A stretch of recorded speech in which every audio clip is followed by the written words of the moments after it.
Jean-Luc Chauvin, bonjour. Bonjour Elsa. Je suis ravie de vous retrouver pour notre chronique régulière en partenariat avec la CCI métropolitaine Aix-Marseille-Provence, dont vous êtes le président. Jean-Luc Chauvin, on va tout d'abord écouter ensemble les paroles d'Arnaud Bergerot, puisque vous avez décidé de confier au cabinet Goodwill Management une étude afin de voir les impacts et les résultats de votre action à la Chambre de commerce. Vous n'êtes pas la seule Chambre de commerce en France à le faire, évidemment. On va l'écouter et puis tout de suite après, vous nous expliquerez tout cela. L'objectif, il est simple, il est de se dire les actions menées par la Chambre de commerce ont pour objectif de créer de la valeur pour les territoires. Quelle est cette valeur créée? À combien elle se mesure? Alors justement, qu'est-ce qui ressort de cette étude pour la Chambre de commerce et d'industrie métropolitaine Aix-Marseille-Provence? Alors, il ressort plusieurs choses. Tout d'abord, qu'il y a eu une évolution assez forte au cours des dernières années, malgré la pression que les chambres de commerce ont eue en termes de réduction de leurs ressources fiscales. Donc, elles avaient moins de moyens pour agir. Mais nous, ce qu'on a pu voir, c'est qu'elles ont agi davantage, ou peut-être mieux aussi, en ciblant mieux. C'est ce qu'on s'est dit beaucoup aujourd'hui. Donc ça, c'est un élément qui ressort de façon importante. Autre élément qui ressort, c'est aussi la diversité des actions qui sont menées. Services aux entreprises, formation, gestion d'infrastructures. En fait, c'est tout ça qui fait la résilience, en quelque sorte, des chambres de commerce. Si on doit donner quelques chiffres à nos auditeurs pour se rendre compte de l'impact. C'est la Chambre de commerce, la CCI métropolitaine Aix-Marseille-Provence, elle soutient 1 milliard d'euros d'activité économique sur le territoire et près de 10 000 emplois. Et donc, bien sûr, tout ça, elle ne le fait pas seule, elle le fait aussi avec le soutien de tous les entrepreneurs du territoire qu'elle accompagne. Alors, on va dire que c'est une combinaison de deux méthodologies. Numéro 1, une analyse de coût-bénéfice. Je mène une action, combien elle me coûte, combien elle rapporte et à qui. Numéro 1. Numéro 2, on s'appuie sur des statistiques nationales et ce qui s'appelle des matrices entrée-sortie. Désolé, c'est un mot un peu barbare, mais qui permettent de comprendre quelles sont les interconnexions entre les secteurs d'activité d'un territoire. Et donc finalement, quand on a 1 euro d'activité économique dans l'industrie, eh bien on fait aussi appel à d'autres secteurs d'activité. On verse des salaires, on paye des impôts et taxes, et tout ça, ça soutient du PIB territorial. Un cercle vertueux. Absolument. Donc l'horizon 2030, on a travaillé avec la Chambre de commerce pour voir quels étaient les projets sur lesquels on avait de l'information, qu'on pouvait valoriser pour l'avenir. On a parlé beaucoup du foncier d'activité qui est un gros sujet dans la région. On a mesuré également l'impact de l'agrandissement de KEDGE, donc école de commerce, en attirant de nouveaux étudiants sur le territoire. On a également travaillé sur, par exemple, le projet Henri Fabre, donc un projet industriel innovant sur le territoire. Cette étude, Jean-Luc Chauvin, on vient de l'entendre, démontre que les résultats sont plutôt bons, en tout cas qu'il y a une nette progression de l'empreinte économique de la Chambre de commerce et d'industrie métropolitaine Aix-Marseille-Provence sur notre territoire. Oui, en fait, l'étude démontre qu'entre 2016, où nous étions à peu près à 855 millions d'euros, et 2019, où nous dépassons le milliard, l'empreinte économique de la Chambre de commerce métropolitaine d'Aix-Marseille-Provence a progressé de 20% sur ces 3 années. Malgré un contexte, comme c'est rappelé aussi dans l'étude, de forte baisse de nos moyens financiers issus des recettes, des ressources publiques, puisque nous sommes passés dans le même temps en 2016 de 27 millions d'euros à seulement 18 millions d'euros en 2019. Et malheureusement, on n'est qu'à 14 millions d'euros cette année, en 2021. Donc la baisse se poursuit.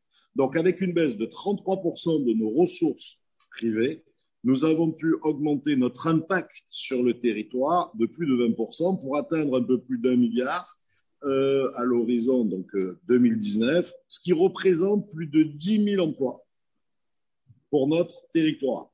En gros, ce qu'il faut retenir, c'est chaque fois que la Chambre de commerce et d'industrie obtient 1 euro, la Chambre de commerce et d'industrie métropolitaine Aix-Marseille-Provence obtient 1 euro, ça permet de générer 7,3 euros de dépenses pour notre métropole, pour notre territoire, pour nos entreprises du territoire. Le coefficient multiplicateur est de 7,3 dans une période où on a en même temps une forte baisse de notre ressource. Ça devrait donner à réfléchir à ceux qui nous gouvernent. Oui, c'est ça qui est important, c'est ce que ça entraîne, évidemment, comme vous venez de l'expliquer. Vous l'avez dit, ces ressources fiscales sont en baisse et pourtant il y a cette progression. Comment vous l'expliquez? En fait, d'abord, deux choses. Un, on a été, depuis le début de cette mandature, depuis la fin 2016, on a mis en marche forcée une transformation de notre maison, la Chambre de commerce et d'industrie, pour être plus au service des entreprises, plus utile aux entreprises, donc pour leur proposer des services plus adaptés à leurs besoins, quelle que soit leur taille, que ce soit à la création, que ce soit en développement ou que ce soit à la transmission.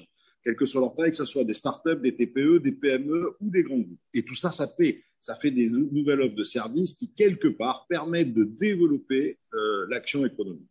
Le deuxième sujet, c'est qu'on a énormément travaillé dans cet axe service sur tout ce qui est renforcement du business local. Nous avions démarré avec le Metropolitan Business Act, et puis avec la crise de la Covid, nous avons dû transformer le Metropolitan Business Act de façon digitale.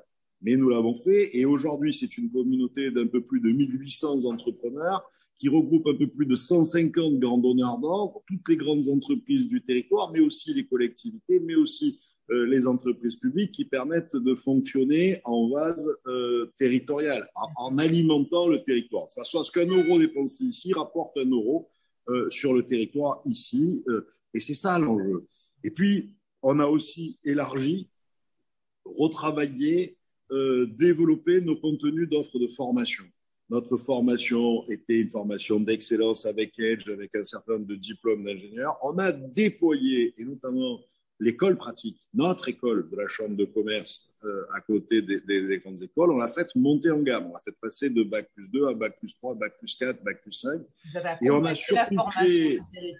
Voilà. Et puis, on a surtout créé des formations qui correspondent aux besoins des entreprises. L'important de cette mandature, c'est d'avoir été au contact des entreprises pour savoir le plus près possible ce dont elles ont besoin et pour répondre à ce besoin. Et donc, on a développé. Je prends un exemple quand on est arrivé ici, pour l'année scolaire 2016-2017, l'ISBA TP, qui est une école d'ingénieurs dans les travaux publics, Bac plus 7, c'était une promotion de moins de 22 ou 23 élèves. Cette année, pour la promotion 2020-2021, c'est plus de 132 élèves. Donc on voit et en 2022 ou en 2023, donc on a fait x6 pour faire simple, et en 2022 ou en 2023, nous serons probablement, nous allons ouvrir en plus de l'école à Marseille, un campus qui aura lieu à Dakar ou en Afrique. Donc on a un vrai sujet de développement. Ça aussi, ça crée de la valeur. Pourquoi ? Parce que ça permet de former nos futurs collaborateurs de nos entreprises. Et ça permet aussi de former nos collaborateurs actuels. En 2030, 30% des métiers qui seront pratiqués n'existent pas encore aujourd'hui. Donc, ça, vous voyez le gap de l'enjeu de la formation. Donc, la formation est très importante. Voilà. Et puis, dans cette transformation, on a aussi réinvesti un champ d'action historique des chambres de commerce qui avait été un peu, je dirais, qui avait été un peu oublié chez nous, parce que l'aéroport a été repris en main par l'État, parce que le grand port a été repris en main par l'État. C'est la gestion des infrastructures. On a gagné la gestion de l'infrastructure de port de plaisance de la Rance de la Réserve, mais on a aussi gagné un certain nombre d'autres gestions d'aéroports, Poitiers. Récemment encore, il y a 15 jours, je ne sais pas si je peux déjà le dire, mais l'aéroport de Vannes, on a gagné l'aéroport de Vannes en gestion sur des DSP, mais aussi tout ce qui est le World Trade Center, la SAFIM, bref, ces métiers historiques. Et je crois qu'on a encore un métier qu'on n'a pas encore pu, faute de la crise du Covid, développer, c'est celui d'aménageur, celui de créer du foncier disponible pour nos entreprises. On a des projets en cours. Les élections municipales nous ont ralenti, puisque ça se fait forcément avec des collectivités, avec des mairies, nous ont ralenti. Et la crise du Covid nous a ralenti. Mais c'est un des métiers avec lequel il faut renouer parce que ça permet de préparer pour les entreprises du foncier parfaitement adapté à leurs besoins, disponible pour le territoire. Voilà. C'est une autre attractivité de notre territoire, bien évidemment, et c'est ce qui est important d'innover, de stimuler aussi. C'est ça qui compte pour ce territoire, évidemment. Arnaud Bergeron nous a indiqué que, évidemment, l'étude qui est faite, on a aussi en ligne de mire l'horizon 2030 avec des projets d'avenir qu'il a évoqués rapidement. Alors, la question que je voulais vous poser, c'est est-ce que d'abord pour vous, il y a un projet phare et est-ce que la crise a modifié j'allais dire, les priorités de ces projets d'avenir, Jean-Luc Chauvin? Alors, le cabinet projette une empreinte économique de 1,4 milliard à 2030 avec les projets qui sont déjà identifiés, qui sont déjà en cours. Donc, il y a plein de projets. Vous avez vu que l'analyse du cabinet s'arrête sur l'année 2019.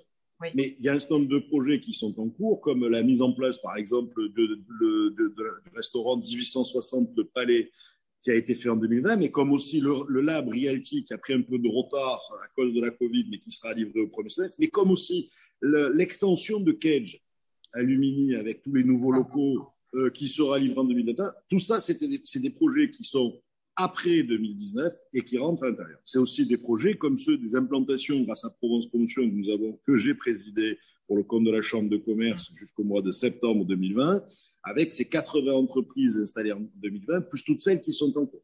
Tout ça, c'est des projets qui font ces 1,4 milliard. Donc à l'intérieur, c'est globalement, les 1,4 milliard, c'est le fruit de la dynamique actuelle, de la mandature, c'est ce qui a été initié, qui n'est pas encore terminé, ou ce qui est terminé, par exemple en 2019, l'avance de la réserve, ou l'aéroport de Poitiers, mais qui ne tient pas compte de l'aéroport de Vannes et des autres sur lesquels on est en cours, et qui, comme c'est la première année, n'a pas pu donner complètement sa quintessence. Donc ça veut dire, pour moi, clairement, deux choses. Un, que le 1,4 milliard, il est facilement accessible, puisque c'est les projets en cours qui l'ont mis en route, et deux, qu'on doit faire beaucoup mieux. Oui, mais que vous gardez le cap malgré tout, malgré cette crise, le cap est gardé. Exactement. C'est ça qui est important. Exactement. On garde le cap malgré la crise. On perd peut-être un peu de temps sur la mise en place de certains projets, sur l'empreinte économique, bien évidemment. Mais on doit faire mieux parce qu'un certain nombre de projets ne sont pas encore identifiés. Je prends un exemple. La création de la Maison de l'Afrique, l'Afrique Agora, qui est un projet qui me tient à cœur, dont on vient de créer en 2021 seulement avec un an de retard à cause de la Covid, l'association de préfiguration avec Africa Link, notre association qu'on a créée en début de mandature, et les consuls. Ce projet va avoir un impact majeur sur le territoire parce que l'économie mondiale va être tirée par l'Afrique et parce que du coup, on va avoir un lieu où l'économie entre l'Europe et l'Afrique va se rencontrer pour faire du business. Bon. Ce projet n'est pas compté. Et donc, vous avez tout un tas de projets nouveaux, innovants, de développement. Le club du 29 qui aura lieu à la Marseillaise, qui va se mettre en place dans quelques temps avec des jeunes entrepreneurs du territoire.